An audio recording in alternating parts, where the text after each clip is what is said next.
Good morning everyone! Happy weekend! Happy Saturday!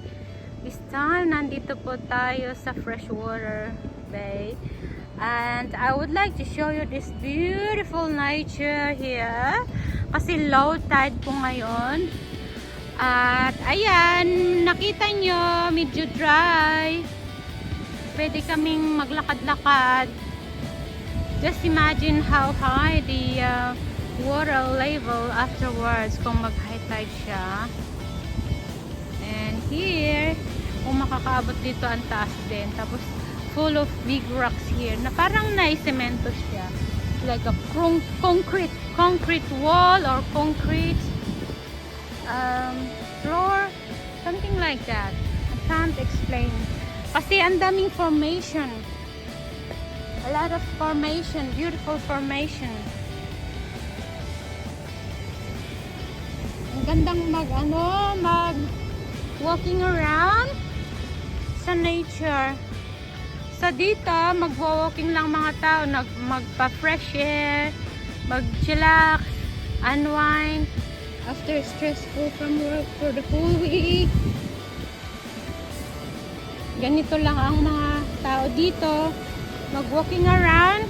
Ang sabi nila, pag stress ka daw sa trabaho mo, at pagod ka, mag-walk around ka lang daw sa mga nature walks, nature area, and then after that walking, you feel better daw. Maalis yung stress mo, which is true. Nasubukan ko. Yung stress ako sa trabaho kasi pagod, tapos stress sa mga taong nakakasalamuha. Then when I walk, I feel better. Yan. Super ganda. Fresh water po yan. At saka sa anong bay to? Nakalimutan ko.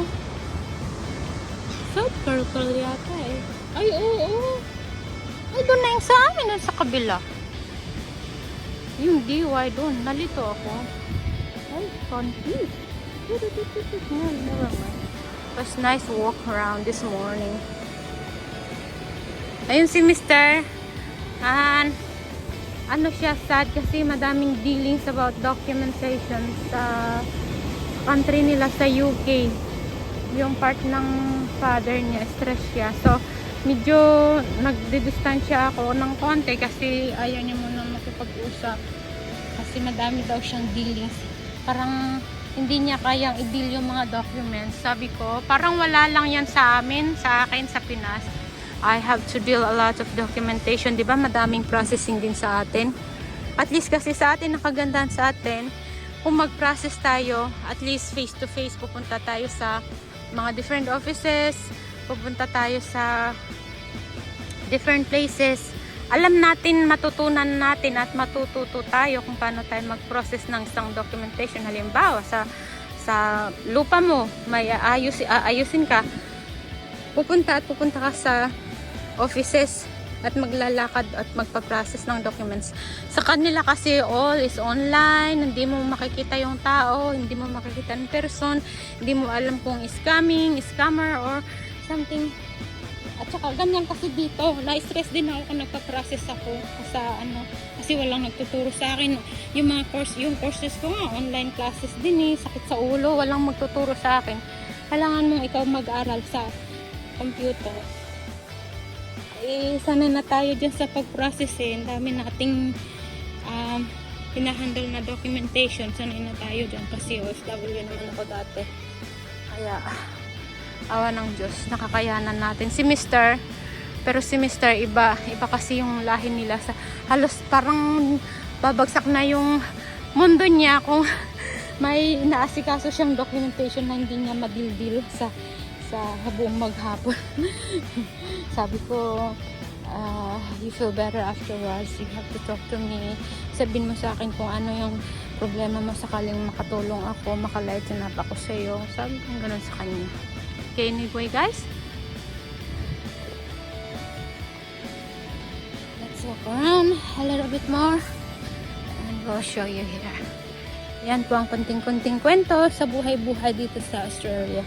So, ang mga tao dito ayaw nilang magdala ka ng malakas na speaker or music kasi nakakasira daw sa nature, which is true naman.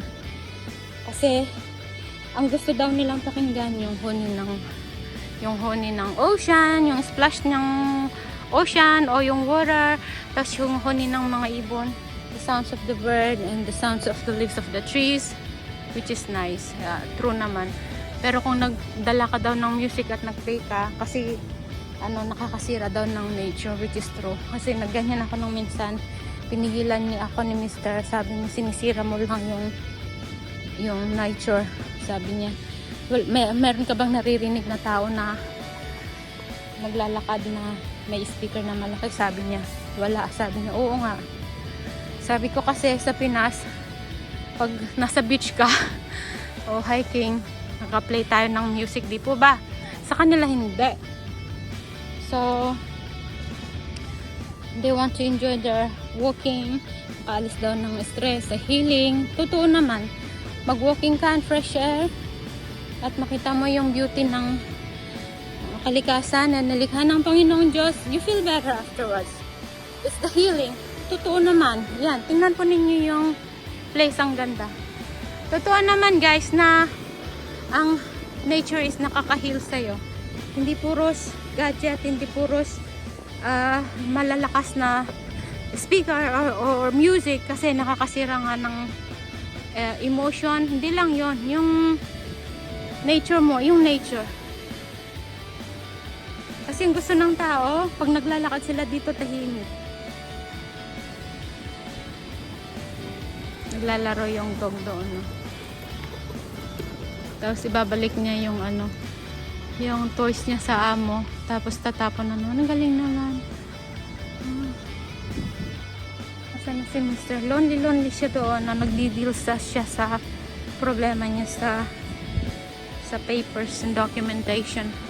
At habang nagkukwento tayo guys, andito tayo, we're walking on these big rocks, hopefully and hope na magustuhan ho ninyo yung mga nature, beautiful nature.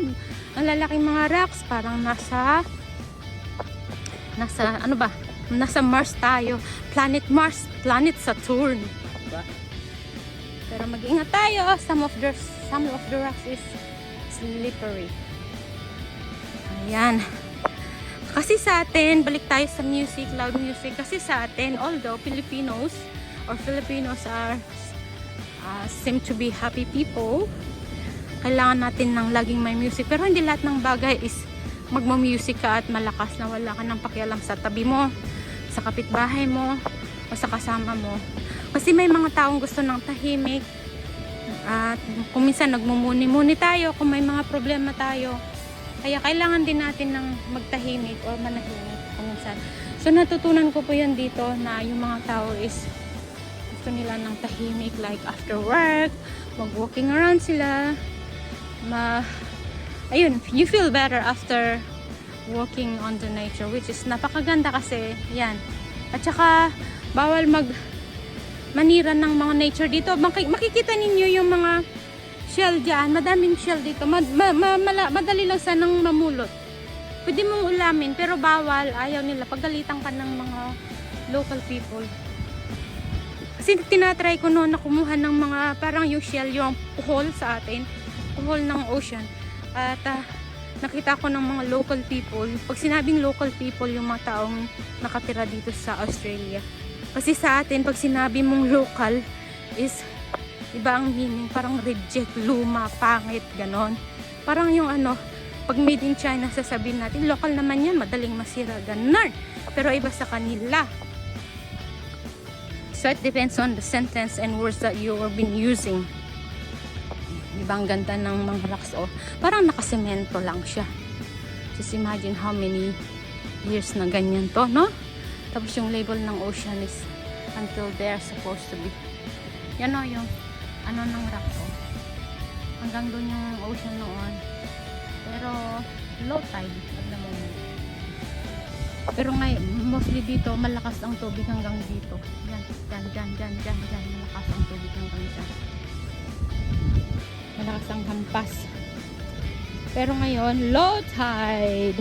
Okay. Have a lovely weekend. Ito lang po ang aking kwento. Sana mag-subscribe po kayo At punta po kayo sa aking page, sa aking mumunting bahay. Magkomento lang po kayo at babalikan po kayo. Yes po. Happy greetings from, ano ba? Anong lugar to? Nakalimutan ko. South Turtle Bay, Northern Beaches, part of Sydney, Australia. Ganun. Ano ba yan? Nag-isip pa siya ako. Babush!